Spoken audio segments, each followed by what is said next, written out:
Halo semuanya. Nah, kali ini aku akan bahas soal parenting. Jadi, beberapa waktu lalu itu aku ikut workshop soal positif disiplin. Jadi, metode parenting dengan positif disiplin gitu. Nah, di situ aku belajar banyak banget.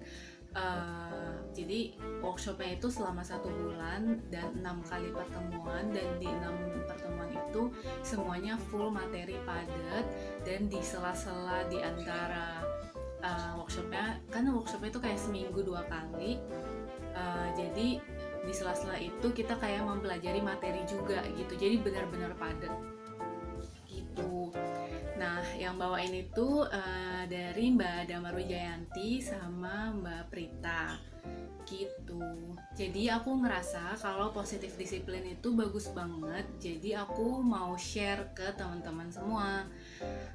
Apakah share itu seluruh materinya? Tentu aja enggak ya.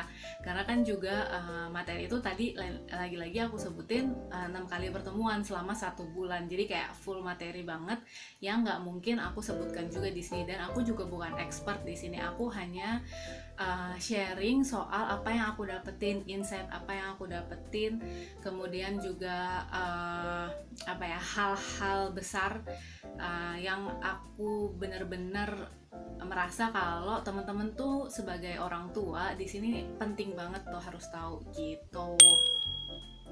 Dan kayaknya video tentang positif disiplin ini nggak akan cuman ada satu, akan ada berikut-berikutnya, karena nggak mungkin juga aku masukin semuanya meskipun cuman kayak kesimpulan atau inti-intinya, tapi nggak mungkin juga tetap aku masukin ke video aku dalam satu video maksudnya, karena nanti akan kayak panjang banget, mungkin akan bosen ngeliatin aku doang gitu, ngapain ya orang ngomong doang gitu ya. Gitu, jadi aku bagi-bagi. Insight pertama yang aku dapetin dari workshop positif disiplin adalah tentang mitos anak. Apa sih mitos anak itu? Jadi kita coba diajak untuk melihat tantangan apa sih kita sebagai orang tua yang biasanya dihadapi dalam berinteraksi dengan anak nih. Misalnya kira-kira apa nih kendala yang orang tua rasain ketika bukan ngobrol ya, berinteraksi lah dengan si anak ini. Apakah mungkin rata-rata nih ya, anak mungkin susah nggak mau nurut, atau susah banget diomongin. Ketika dia talk back, ketika kita ngomong apa dia akan dia akan ngomong balik gitu, dia akan berargumentasi lagi, atau nggak mau beresin mainannya, atau apapun itu masalah yang teman-teman hadapin sebagai orang tua, itu berasal dari mitos. Karena apa? Jadi kalau misalnya orang tua itu biasanya mengeluh tentang anakku nih susah banget nurutnya gitu. Sekarang pertanyaannya, anak yang baik itu sebenarnya seperti apa? Apakah anak yang baik itu anak yang selalu nurut, anak yang gak pernah ngeyel? Apakah anak yang baik itu anak yang mengikuti semua kemauan orang tuanya? Apakah iya? Jadi itu yang dikatakan Dr. Shefali, Dr. Shefali ini tuh penulis buku Conscious Parenting sama The Awakened Family. The Awakened Family itu juga aku pernah punya bukunya gitu. Jadi dia bilang kalau itu adalah mitos ya teman-teman. Anak itu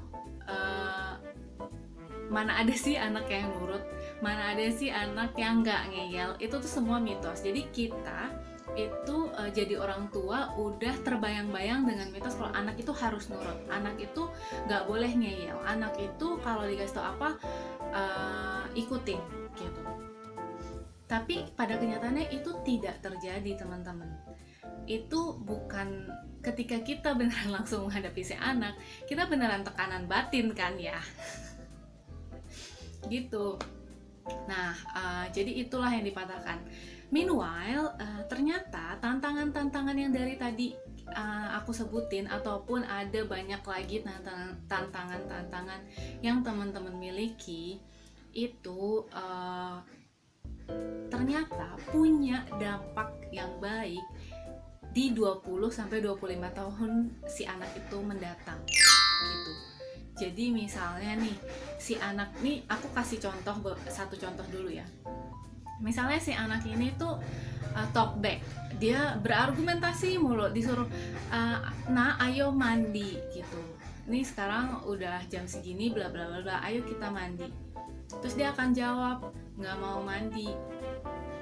Terus kan kita pasti ngomong ya, kita akan berargumentasi balik kan, badannya kotor, bau asem, tuh lihat tangannya kotor tuh gitu. Terus dia akan balik lagi ngomong, ya udah kalau tangannya kotor aku akan cuci tangan aja, kan tuh udah dan tidak kotor lagi. Terus itu keteknya kotor, bau asem, nggak kotor tuh nggak kotor gitu. Dia akan ngomong terus kan. Jadi dari tantangan dia itu suka talkback, kira-kira nih ya, coba teman-teman ikutan pikirin, apa sih manfaat apa atau kepribadian apa yang akan terbentuk di anak itu 20 hingga 25 tahun mendatang. Apa tuh? Kira-kira nih, misalnya apakah mungkin dia itu jadi pintar bernegosiasi, atau dia punya pikiran out of the box karena dia selalu mencari jalan gitu ya.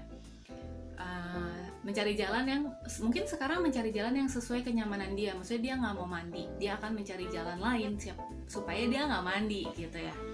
Tapi di kemudian hari, di puluhan tahun mendatang, itu akan membentuk kepribadian dia gitu.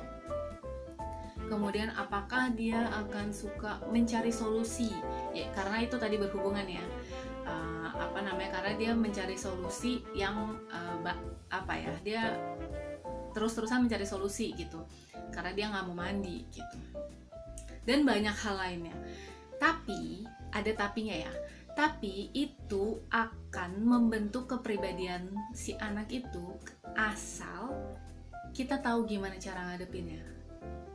Kalau misalnya gini, misalnya si anak ini talkback, terus udah kamu diam aja, nggak usah ikut-ikutan ibu lagi, nggak usah ngomong balik sama ibu, anak itu nurut aja gitu.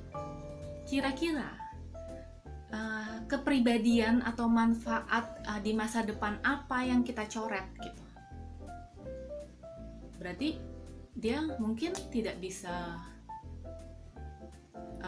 tidak, yang tadi keuntungan kepribadian yang aku bilang tadi mungkin itu tercoret gitu. Berarti itu tidak bisa si anak itu miliki karena kita memaksakan itu gitu.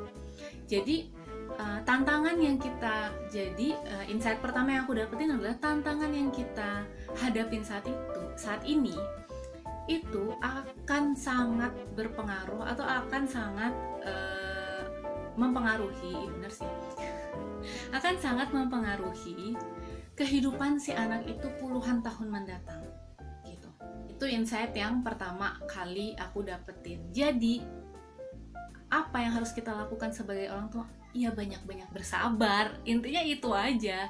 Jadi kayak ya udah, kita sabar-sabarin, kita inget-inget kalau ini kepribadian ini akan membentuk anak kita di tahun-tahun mendatang gitu. Karena ya once kita menghapus itu, anak kita jadi mungkin tidak kreatif lagi atau mungkin apa gitu. Sekarang coba teman-teman komen di bawah ini, mudah-mudahan ada yang komen ya. Kalau teman-teman mau silahkan komen, tantangan apa sih sebagai orang tua yang kamu hadapin sehari-hari. Terus bisa nggak nih kira-kira kamu link kira-kira keuntungan atau kepribadian masa depan apa yang anak kamu miliki. Tapi kalau belum bisa nge-link nggak apa-apa, tantangan dulu aja. Tantangannya apa sih yang saat ini aku milikin nih, anak aku gini banget gitu. Mungkin ada ya yang nggak tersampaikan dari aku bilang tadi. Oke, jadi begitu dulu insight pertama dari workshop Positive Discipline. Nantinya aku akan bikin lagi, doain aja semoga akan terus konsisten akan untuk bikinnya. Tapi kalau ini konsisten lah ya, maksudnya kan karena ini akan bersambung. Teman-teman juga masa dikasih tahu cuma insight pertama doang gitu ya. Ya udah sih, gitu aja. Terima kasih semuanya, bye bye.